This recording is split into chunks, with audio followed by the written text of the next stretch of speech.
Hi there, it's Nikki, and I have something exciting for you. You're invited to my exclusive 3-day sales challenge. This is going to revolutionize the way you sell. So, whether you're looking to overcome the nerves, attract the right prospects, or learn authentic selling techniques, this challenge is for you.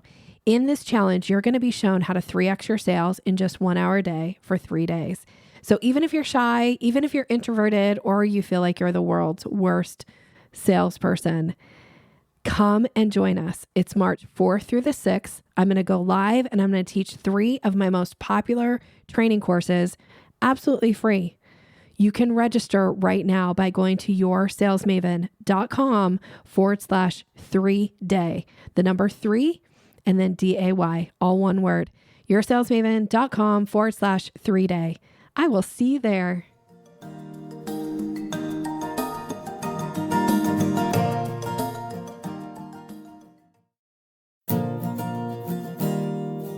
Do sales conversations make you feel awkward or pushy? It's time to ditch the outdated salesy strategies. Your guide, Nikki Roush, will show you how to combine kindness with selling skills to meet your prospects where they are, and in the process, how to up-level your influence and income. Learn how to earn business easily and effortlessly. Here's Nikki. Welcome, and thank you for listening to the Sales Maven Show. I'm your host, Nikki Roush. Today's episode is a part of the Mastering Excellence series. This is a concept that comes from my background in neurolinguistic programming, where we learn that there is a structure to excellence. And when you can understand the structure of how somebody is achieving exceptional results in some area of their life or business, you can apply that similar structure to your own life and business so that you can get exceptional results as well. I am so excited for my guest today. My guest today is Dr. Jen O'Ryan. Now, let me tell you a little bit about her. Dr. Jen O'Ryan is a strategist specializing in inclusion, diversity, and representation. She works with business leaders to humanize their brand, their content, and their messaging. She combines her PhD in human behavior with 25 years of leading global product launches, designing new experiences for customers, and building teams. Blending humor, storytelling, and evidence-based approaches, Jen provides a unique perspective on how word choice and images can bring people in or shut them out of your brand's message. She is passionate about meeting people where they are and showing them a way toward realistic and sustainable change. And today we are going to be talking about how to create messages that bring people in without shutting others out. Dr. Jen O'Ryan, welcome to the show, my friend. Thank you. Thank you so much for having me. I've been looking forward to this conversation all day. I can't wait to dig into this conversation with you. So I always like to give the audience a little bit of our background, like how we know each other, because we actually do know each other. And I am so honored that you said yes to this. So just in all transparency, Jen is a client of mine, but I feel like we met a while back through an introduction. Is that right? Do you remember? I feel like it was probably 3 or 4 years ago. Yeah. Yeah. And it took a while for the past to align, but I'm glad they did.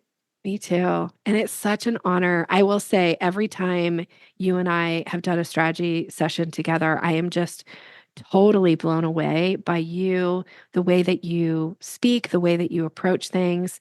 And I love in your bio that you talk about blending humor, storytelling, as well as the evidence-based approaches, because that feels very you to me. Thank you. Yeah, I find that it helps make it more approachable because Yeah. sometimes, especially the work that I do, people feel like it's an awkward question. They don't want to ask, they don't know how to talk about it. And so I'm like, let's just make it approachable, make it easy. And I should have asked you too. Do you want to share a little bit about your background, the stuff that's not in the bio? Because I know, for instance, there's some really exciting stuff happening right now in regards to a book and all of that. So I want to give you an opportunity to share a little bit more about yourself. Oh yeah, thank you. So I spent the first 25 years of my career working primarily in tech.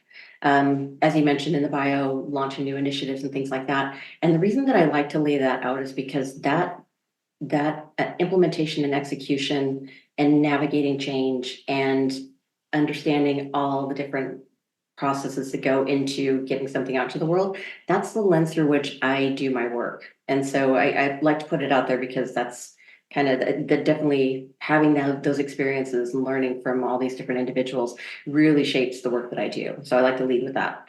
But yes, I am so excited. My book is coming out at the end of this month. It is the second one, and it has been an on again, off again for 2.5, almost 3 years in the making. And so I'm very excited to have it out there. Will you tell us a little bit about the book and the name and all the good stuff and where to get it? Yeah, so it is. So the name of the book is What's Behind Your Brand, and it's a style guide for humanizing your content. And I know that sounds like a lot of words and I things, and love it. like, what does it mean? But basically, I wanted to create a style guide. So think like elements of style, except this is geared towards avoiding things like appropriation and bias language and images that perpetuate stereotypes.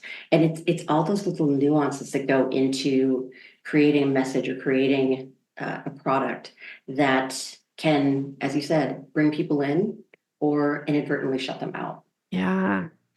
I'm so excited to dig into this conversation with you. And I don't know, I just, again, every time I get on, have a conversation with you, I feel like I have a lot to learn. And so I'm so excited to learn from you today during this conversation. But I'm wondering if you'll share, if you feel comfortable, we can cut this out if you don't want to, but the example that you and I talked about in one of our recent strategy sessions about you walking by a sign that somebody had posted outside their place of business.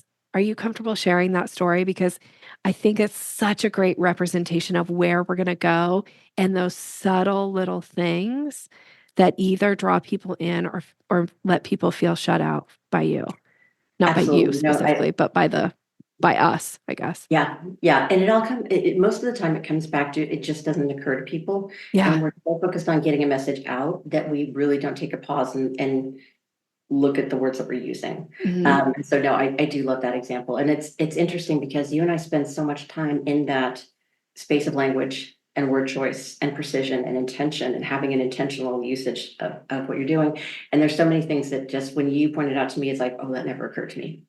Never occurred to me. And so it is very much a learning experience and exposure. But so the example was I was at a conference and I was walking through the hotel lobby and their coffee area was open, but it was not functioning correctly. Something was going on. And so somebody posted a sign that said, please see the bartender for the day menu. And I immediately thought, well, not everybody can see. Like there's visual impairments, there are limitations, there are Mhm. things like that. And so maybe a different way, and this gets into the nuance Yeah. of yes, and this is not blatantly offensive, but Right. if they used a different word, like check in or find or something Yeah. that didn't imply see, and that ableist language or that ableist leaning, it just opens it up so much more. I love that example. And I work with my clients a lot to get some of these words out of their messaging. And I'm not approaching it from the standpoint that you are, where you're talking about, are you creating inclusion or exclusion? I don't know if you would use those words, but that's kind of what I'm thinking about. But I know one of the things I often encourage people to get the word see out of their language is because it's such a high visual word and we're not all visual people. And so when you say, do you see what I'm saying to somebody? A lot of us that are like, for instance, me, I'm high kinesthetic. I don't see what you're saying. I might feel what you're saying. I can't see it. I might be able to hear it, and it's like these little things that are a lot of times, like you said, these are subtle. It's stuff that you don't even think about. And it would make sense for somebody who's a high visual to have written that message because they do see the bartender. But like from your perspective, that is exclusionary language. Even on that little micro experiential blip level, like that Yeah. little drip is just there. And it's interesting because it's also one of the things I work with my clients on is this is not an absolute always never. Yeah. Very rarely is the guidance and always never. Right. It's not, you can't ever say see, because oftentimes if I'm working with a designer, there's images and words and combinations. So it is very much a see. You have to be able to see it. And the Mhm. expression that often comes up is once you see the bias or the positioning in the image, you can't unsee it. Mm-hmm. And in situations like that, completely appropriate. But then there's also the experience. Once you experience what that might feel like to somebody who isn't you, Mm-hmm. it's everywhere. You can't unring that bell. Yeah. I love these things where I'm going to say for the listener, this message or this podcast episode can be a blessing and a curse, because once you hear what Jen's about to give to us and that we all get the opportunity to learn from, you can't, like, what's the saying? Like, once you know it, you can't unknow it. And I'm not saying it right, but it's like, that's what happens. So choose wisely. Mhm, Please mhm. continue on with us, but this is where we're going. Okay. Let's get into this idea of creating messages that bring people in without shutting others out. So if I were, my first question always is, if I were to step in for you for a day, if I got to be Jen for a day and I'm working with a client or just showing up in the world the way that you do, what is one thing I would have to think or do or behave like you with this idea of I want to bring people in without shutting others out? What's kind of that first kind of part of this process? That's such a good question, because it can depend on what the situation is, but really for the most part, it's looking at the body of work as a whole.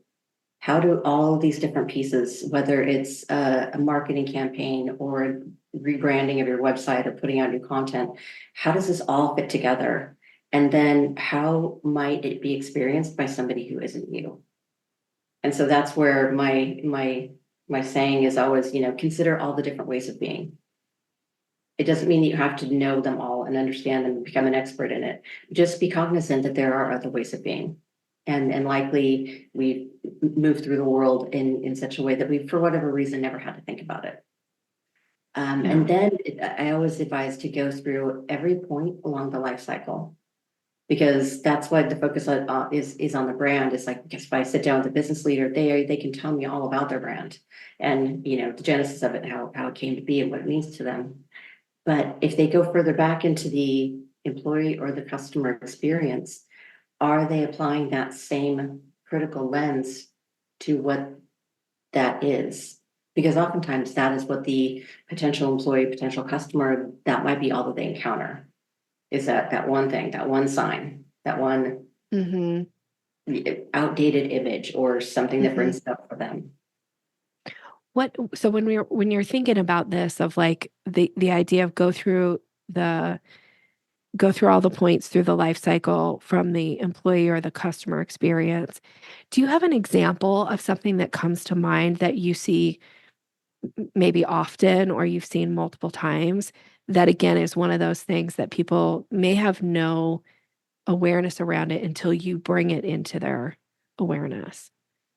Oftentimes that shows up as something in like a registration pipeline or a buying pipeline, or a funnel where, and this is where kind of the second aspect of the work that I do comes in, with kind of that helping people navigate themselves through this change. Because if you're the designer and I'm taking this body of work that you've created and I can focus in on one aspect of it that is making somebody potentially feel less than or othered. Mm. There's a whole emotional component that goes along with that. And that person has to sit with that. Oh my gosh, how many times have I possibly made somebody feel less than? And it can just be really an existential crisis. And so it's kind of helping them work through that. Yes, feel that, and then learn from it. But one of the biggest examples that I run into is, especially with a product launch or implementation, where this can be a 2-year initiative with multiple engineering teams, people all over the world working on this, marketing, concept, prototype, all of the things go into it. And this one example, and I've actually seen it in a few cases, but this one that keeps coming up for me is the client needed to capture the individual's gender. I won't go into the reason as to why, because I want to keep this anonymous, but they needed to. And in the app, there were 3 options: male, female, and other. Mm-hmm. And so I pulled out the screen image of that, and I said, this is what your customer is seeing. And you're asking them to identify as other. Mm-hmm. and then just sit with it. And that's one of the things I always tell people about, like, you're gonna have to get used to a lot of really awkward silences while people process, because it's painful. Yeah. And they're like, oh my gosh, it was such a small little blip in this 2-year project. And Yeah. it never occurred to them to check for that. And if they hadn't checked for that, they wouldn't have necessarily known what are the alternatives that, again, instead of shutting them out, brings people in, helps them be reflected in the entire experience that you're trying to do. I know from a conversation that we had the other day is we were talking about one of the big challenges that, again, people don't always know the reason why, but it's like that abandoned cart type thing in a buying cycle that, somebody gets all the way through the cart and then all of a sudden they abandon it. And oftentimes, I know I was sharing with you this idea of like, well, they've got this, these or apps or whatever that you can add onto your, I know like I'm not advocating for any of these because I don't know enough about them, but like Hotjar, for instance, where you can look on your sales page, like what's their cursor doing? You get videos of it. And then, oh, they go away on this one section, or like people are leaving on this one section. But the thing that Hotjar can't tell you, but that Jen can, is there's some potentially exclusionary language here that somebody might not even be able to recognize. Like you're saying, all these people looked at this particular product and the launch and all this thing, but they never got the male, female, or other could be the thing that is causing someone to abandon cart, right? Is that Yeah, true? I'm asking. exactly. Because if they're not reflected there, then it's not for them. Yeah. And oftentimes when I'll talk to people who have never had to think about this for whatever reason, it's that lived experience. It's that person's entire experience, everything that they've encountered until the moment that they're in your checkout funnel. And so it not necessarily is how you might perceive it to be reaching a level. It's how that person is perceiving it to be at that level. And so it's all about the details. One of the things I call out in the book is the pinnacle of business communication a while ago was beginning with dear sir or madam. Yes. I'm like, would you say that now? I mean, if you do, fantastic. I'm not here to change your mind. I'm not here to change your belief system. I'm just putting out an invitation that that signals to people so much about you and your organization and your values and what it would be like to work for you or work with you. And people vote with their wallet. Yeah. And there's alternatives. And so that's one of the things that I like to remind people of is the only constant in business is change. I mean, Yes. disruption, disruptive technologies, new ways of, having to, in some cases, learn how to do business differently. And so this is just the next stage of that evolution. Mm-hmm. It's interesting you bring up that example of like, dear sir or madam. I cannot tell you. So my background is from corporate and working for a large Japanese company for many years. It was really evident to me on multiple occasions that, being a female in the organization did not rank high in the same way that a male counterpart did, and being referred to often as sir because they weren't even willing to acknowledge that, not even the madam. Like it didn't get the sir or the madam. There was just sir. That was the only option. And how many times sitting there and being the only person in the room that identified as female, that wasn't even acknowledged. So to think about like how that felt to me, and then to be able to bring that forward and like, what am I doing with my messaging? And am I missing a step? And having someone else feel that same way, it is eye-opening and it is humbling. And it can, I'm sure, I know for me, be hard to sit with sometimes to go like, oh, I want to do better. And our word habits are so ingrained. I mean, we just, as humans, we're wired for efficiency. Yeah. We're wanting to get the message out as quickly as possible. And we have a tendency, myself included, to pick up words around the 8th grade and we just keep using them because we know what they mean. Typically the people that we're around know what they mean. And we just kind of keep, it's a catch-all and it's our default go-to words. And I was guilty of this. Dude, everybody was dude. I'm a product of the 80s. Yeah, Everybody same. was dude. Everybody was dude. And I was like, it just, you know what I mean? Hmm. And then all of a sudden I was like, well, I should be more precise with my language and take my own advice, which is harder than you would think. So Yeah. I challenged myself one week to every time I went to say dude, I said rock stars. And it was weird, but it showed me how frequently I was using that term. And what it was doing is it was having my brain, allowing my brain to skip over the human that I was actually talking to, the human being that I was actually engaging with. I was just skipping over who they were in the world and just applying this label because it was more convenient for me. And Uh-huh. wow, I stayed with that for a while. Because that's the basic human respect and dignity is experience people for who they are. Yeah. Oh, you got my brain spinning right now. I'm thinking like, I know one of mine was getting the phrase, "Hey guys," out of my language. I still often have other people say it to me, and I will say it didn't bother me for many years, and now I find it a little bit like, haven't we moved past that yet? Like, isn't that one we've moved? But I'm sure there are things that I am saying now that you're right. I'm referring back to things that I picked up in the 8th grade. It's like, okay, it's time to advance. It's time to kind of get with where are we today? It's Okay. time to level up your brand. How is your brand showing up for you? It's time to level up Yes. that language. Some of that messaging needs a little dust it off, get an upgrade. Hmm. I think I shared this with you earlier in one of our conversations that I used to say, if you're still using language like this in your messaging, it reads like a dial-up modem sounds. Yes. Like Yes. when I see those words now, and I'm closer to it, so I'm much more sensitive, I would imagine, but I can hear that noise Oh, trying to me connect too. well, right?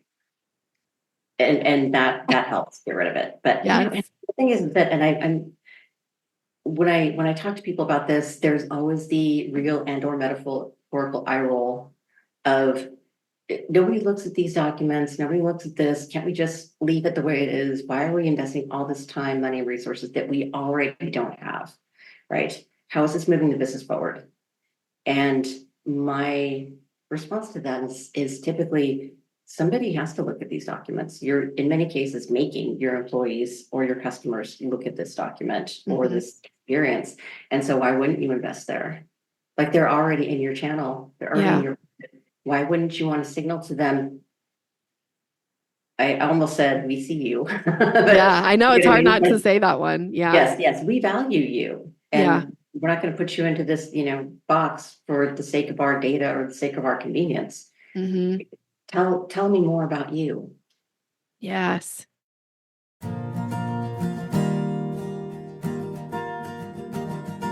Are you ready to uplevel your sales game? Well, here is a gift for you. It is the Mastering the Sales Conversation mini training. This training gives you my proven step-by-step approach to sales so that you can go from that overwhelmed and intimidated approach that you have to sales to feeling confident and leading a conversation so that you easily guide somebody to hiring you. You can get it right now by going to yoursalesmaven.com/mastering. This is my gift to you. Go grab it now.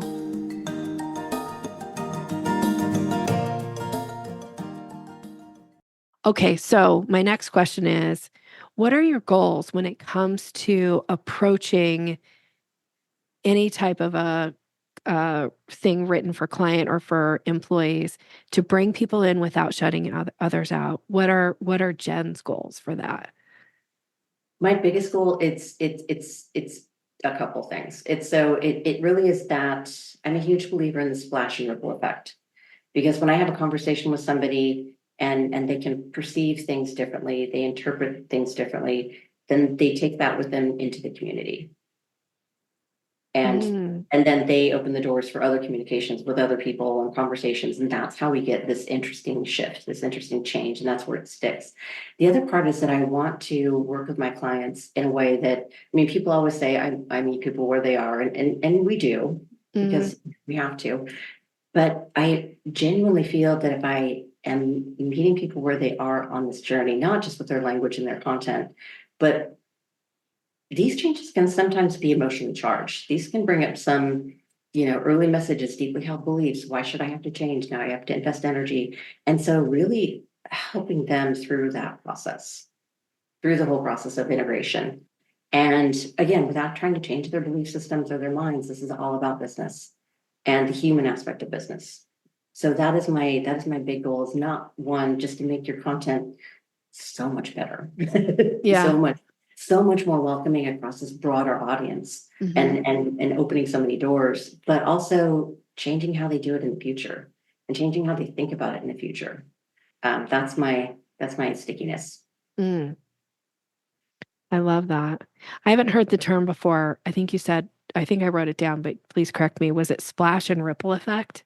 Splash and ripple effect. Yeah, I like when you love touch that. down into the lake, it's like there's a splash, Yeah. and then you watch it go out in all the different directions, and nothing is ever the same. Yes. That's fantastic. And thinking about your content, what you're putting out into the marketplace, like what your employees are seeing, what your clients are seeing, you are I again, you're the expert here, but it feels like you are creating a splash and ripple effect, but is it the one that you intend? Thank you. Yes. Yes. Okay. Love it so much. Your listeners can't see, but I just did like a little high five dance, because I also really struggle, if I'm going to be real, I also really struggle with containing my joy, because that's who I am in the world.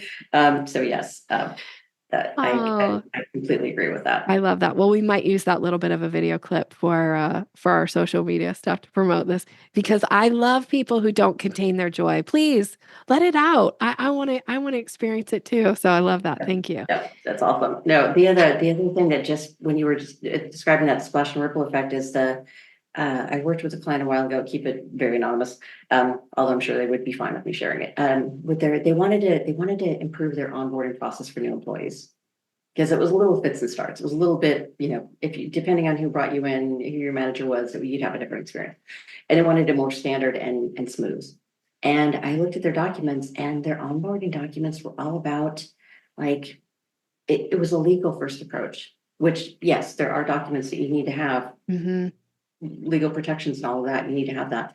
But that's all it was. And so I was like, okay, if I'm the employee, I've just accepted this offer, this is my first day. Where's the we? Where's the team? Where's all the cool excitement? Like, you were so excited to have me join. And then I'm looking at, 12-point font, Times New Roman, all the things that could go wrong at will. And it's just, but there's nothing else. There's no joy. We are so glad that there's no human element to it. And Hmm. so I worked it through it, and I redesigned their content. I'm like, it just, doesn't this feel different? And they're like, yeah, it feels different, it lands different. And that goes out into the environment and the culture, and it changes how people show up. Yes. Oh, that's so powerful. And I do think that's a good reminder for me to be looking at my content as well, or anything when client signs on, like the excitement and the joy of getting to work with this client and how honored I feel to get to earn their business has to also show up in that messaging even after they've signed on with any other documents that they're getting about, like, here's the program and here's how it works. Like, there still needs to be that piece of joy, that it doesn't go back to the legalese. And not that you don't necessarily need that piece, because that might be a component in the business that's important, but to make sure that there still is that level of, like you're saying, like, we're in this together. I love that. That's such a great reminder for me. Thank you. I feel like, Yeah. And, I've got some homework. if we really wanted to geek out, we could also get into the levels of bringing people in who process information differently, Mm, who, like, I am horribly dyslexic. And so for me to look at this giant block of text, my brain just checks out. It doesn't see it.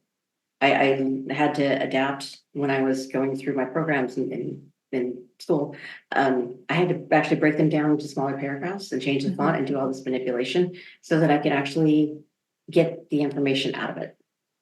And so even things like that, like, yes, you need the legal documents, but could you make them easier for humans to consume? Yes. And yes, the spoiler, yes, you can, and I can help you, or you can do it yourself, but yes, you Yeah. can. And you should. Yeah. I think I've written blog posts about this, and I think I even have mentioned this on the podcast before.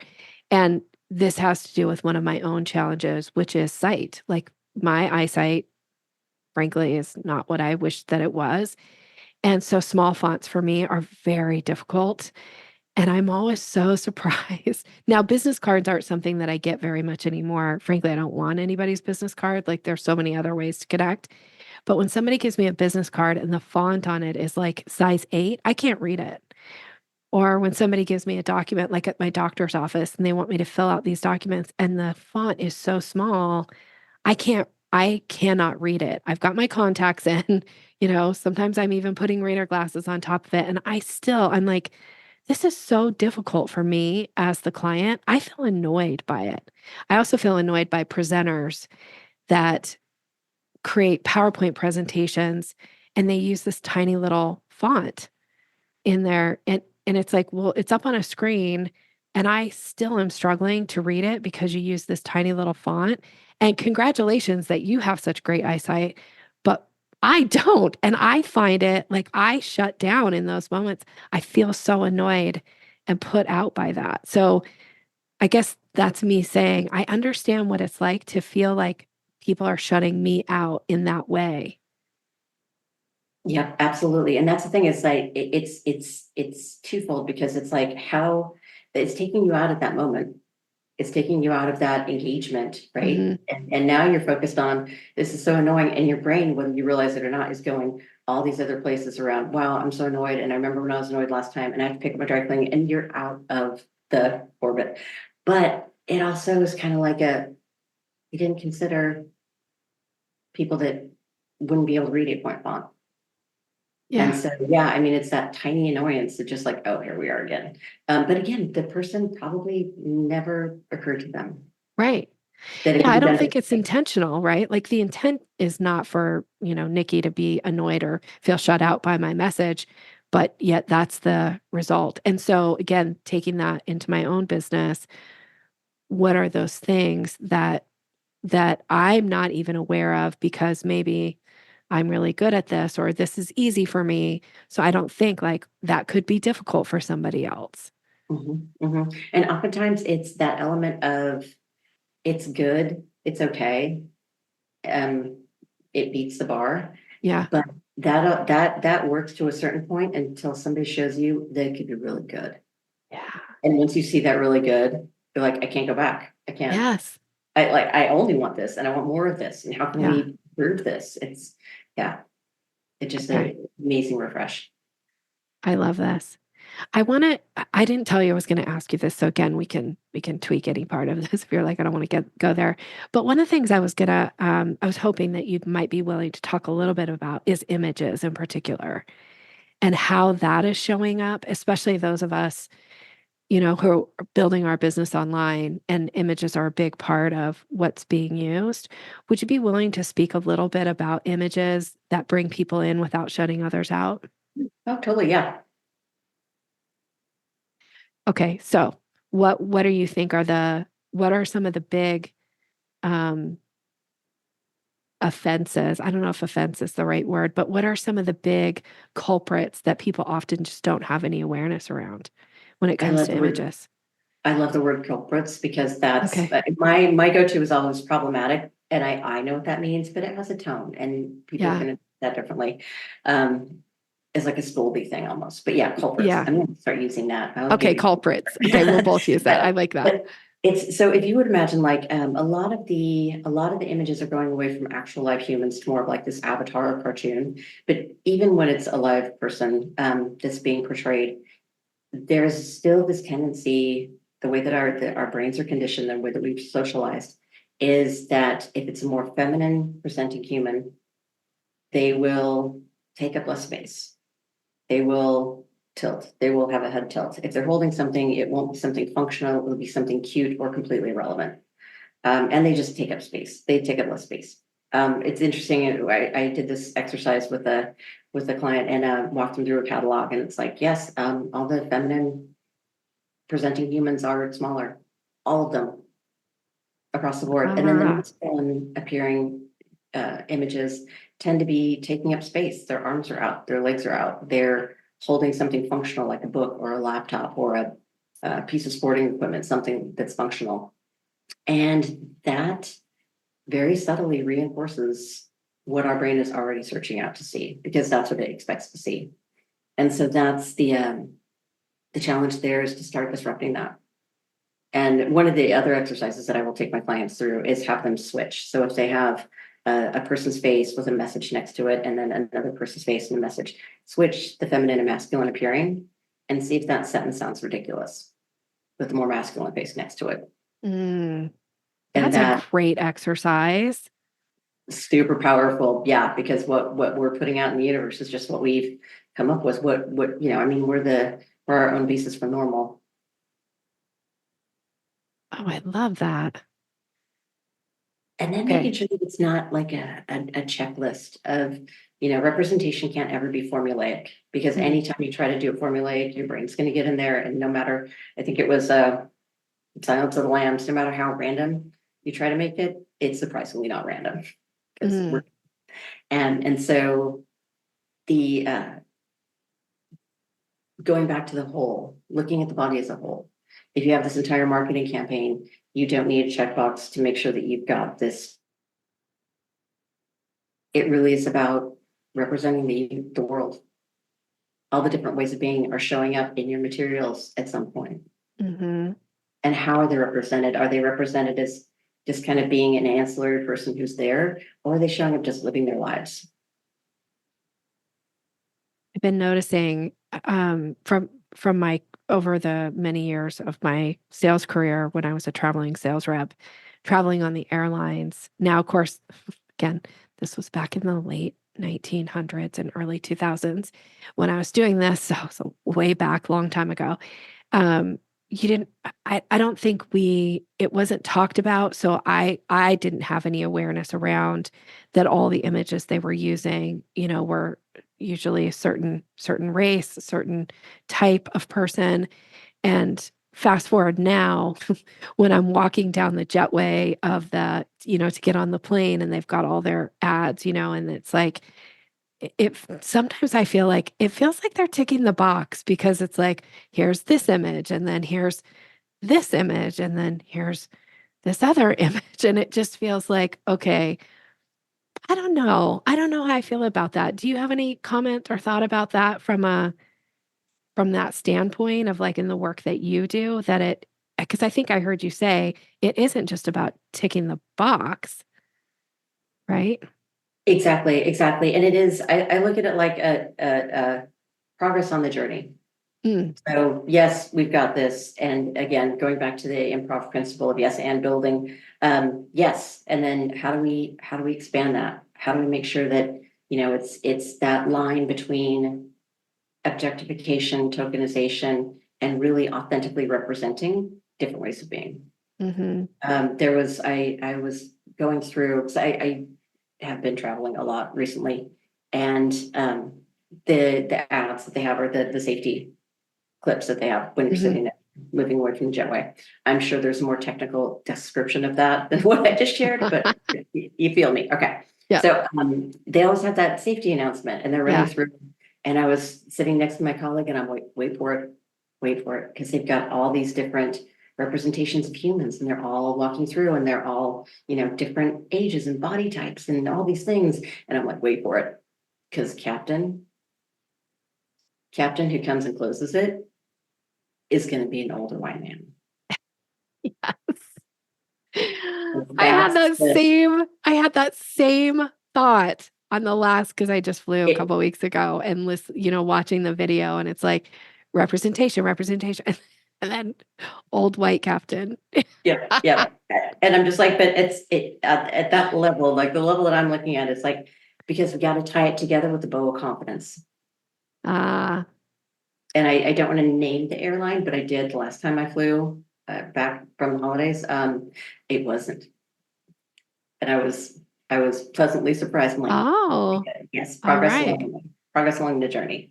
Progress along the journey. I love that. I think that's a good thing for those of us or at least this will be my takeaway from today, is that I need to remember that my goal is to continue to make progress along the journey in my own attempt of bringing people in without shutting others out.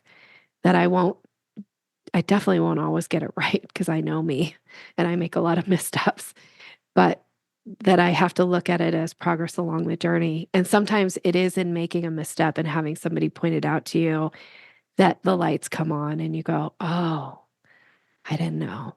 Yeah. I didn't realize. And being open to that, because the other side of this journey is, as we've talked about, meeting people where they are, everybody's a different place. And as humans, we can only deal with so much change. And then we just get saturated and we hit our limit and we can't even anymore, I think, as the kids say. But it's too much too fast has blowback. Mm. It can either be done wrong, for lack of a better word, or people's, it's having that balance between we need to change and we need to do it in a strategic, intentional, safe, healthy way. And so I don't necessarily think it's a bad thing that we are just having it perfect, because there is no perfect. And as our understanding changes and our language evolves, that will change again. And so, yes, I'm forward motion. Yeah. Yeah. All right. Before we wrap this part of the interview up, I want to ask what feels like. I feel like I could be putting myself in a really risky position here, because I really do, if you're willing, would love to hear your response to this question that feels so vulnerable to me, but I'm going to ask it because I feel like I want to make progress along the journey. So, from your sense, for a business like mine, who is primarily focused on working and serving women business owners, do you see that as something that, I mean, in a way, I feel like there is some intention of it's not that I want to shut people out, but I want to be really clear of who I prefer to work with. Do you have any comments or thoughts about that in particular, in relation to the work that you do? That can be really tough, because yes, on the one hand, you do want to be, on one hand, see, I just did it. You want to be true to the business and the people that you serve, and the people Yeah. that you serve are very specific, but it's not as if you're being exclusionary to a specific type of woman, a specific type of who you are in the world. But I think it's also unique. You're uniquely positioned because you are able to influence and bring in together so many other women who can influence each other and have different experiences and be exposed to different ways of being and things like that. So no, I don't necessarily think that is exclusionary. Because it's about having a safe and trusted environment. Yeah. Okay, thank you. I feel like I can take a deep breath now. I was a little nervous about that one. No. And I'm so glad. I'm here for you. Thank you. I'm so glad that you asked that, because that is one that people struggle with. And when I work with larger corporations who have employee resource groups or affinity groups, they struggle with that same balance. It's like, yes, all are welcome, but this space is specifically created for this human. Yeah. Yeah. You are such a wealth of information. I want to dig into ways people work with you, but before we do that, I always want to open it to I call this the little something extra section, so people can get to know you a little bit more. Would you be willing to share what is something that brings you pleasure or joy right now in your life? That's a big question. So I've intentionally decided to take a bit of a pause this month. And it's really just how quiet the house is when I wake up in the morning, and I can just have a cup of coffee. I sometimes will wake up at like 4 o'clock in the morning. It's completely dark out still.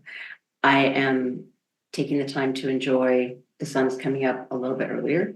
And my coffee is amazing, and the house is completely quiet, and just having that peace and being still and not having to be doing, thinking, going all the time. So that is bringing me absolute delight these days. I love that. What is one thing that people would be surprised to learn about you? Uh, my my go-to when I need a break is road trips. Oh, And it doesn't matter really the destination. I will get in my car and I will just drive for, a couple hours, a couple days somewhere, change of scenery. And I find that and maybe this is even more telling than I thought. It's the journey, right? Like, yes, the destination is fantastic, but it's those little experiences that you have, like the truck stop at 3 o'clock in the morning when you're trying to stay awake and you need some caffeine and you just have some kind of funny interaction with somebody else. It's like you miss that if you're just flying from one place to the yeah. next. Yeah. I love a good road trip. Oh, I'd love to learn that about you. That's so fun. Thank All you. right. Tell us a little bit about ways clients do hire you because we haven't talked about that yet and like who you're available to work with at this point, because I think that's an important thing for people listening because I'm sure they'd like a little more Jen in their life. Thank you. That's fantastic. I'm gonna keep that clip. No, so they can learn more about the work and what I do. The website is pagingdrjen.com. Uh, as we've talked about here, I'm really focused right now on content and brand and helping business leaders and designers remove some of the barriers that detract from their message.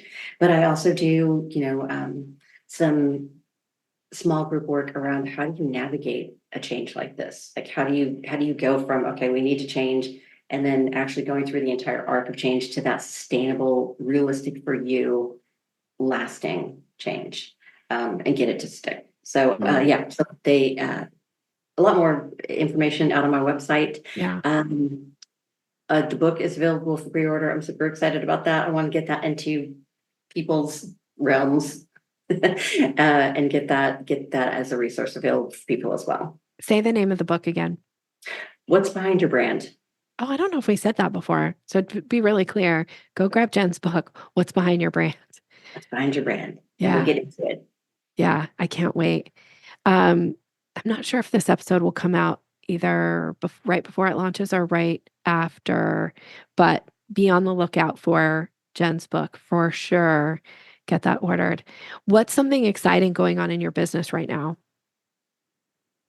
Related to the pause, I am starting to create a new way that customers can work with me, because what I'm finding is that the clients that are coming to me tend to be smaller businesses. Maybe they're a Mhm. startup, they're only 10 or 15 people, and they want to get their organizational culture, their words right. I put air quotes around that. Mhm. They want to have an intentional culture. And so, yeah, so I'm putting together services where they can bring me in for a deep review, and then we'll separate and do some work, and we'll come back and align and do any refining or fine tuning. And then the third one is to put together an action plan that aligns with their goals for the next 6, 12, 18 months. And then they go do all the good things. Yep. Put out the good work in the world. I've seen the offer because that's something we've been talking about and it's a good one. So I'm sure that will be up and available on the website. So what's the best way for somebody listening to connect with you? Oh, I am always open to connect and have conversations. Jen at pagingdrjen.com. So please connect with Jen. We'll have all of her contact information in the show notes for you. And she's a wealth of information. I'm hoping that you got as much out of this episode today that I did. Jen, thank you so much. I really, truly am honored that you said yes to having this conversation and that you created a safe place for me to even ask you some questions that felt vulnerable to me. So thank you for that. Thank you for this. It is always a delight. Yeah, I have so much enjoyed our time together, and yes, thank you. Same, same. All right. And for you, the listener, thank you so much for being here. I'm wishing you continued success in all of your progress on your journey. Have a great rest of your day. Thanks for listening to Sales Maven. Visit us online at yoursalesmaven.com/maven for more resources to boost your confidence and skills.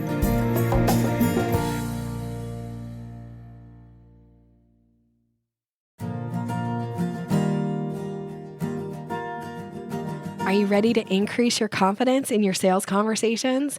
I have a gift for you that is going to show you exactly how to do that. It is my Closing the Sale ebook. It's all about leveling up your confidence, giving you language to use, how to seamlessly move somebody through the sales process. And you can get it right now by going to yoursalesmaven.com/Maven. Go grab it.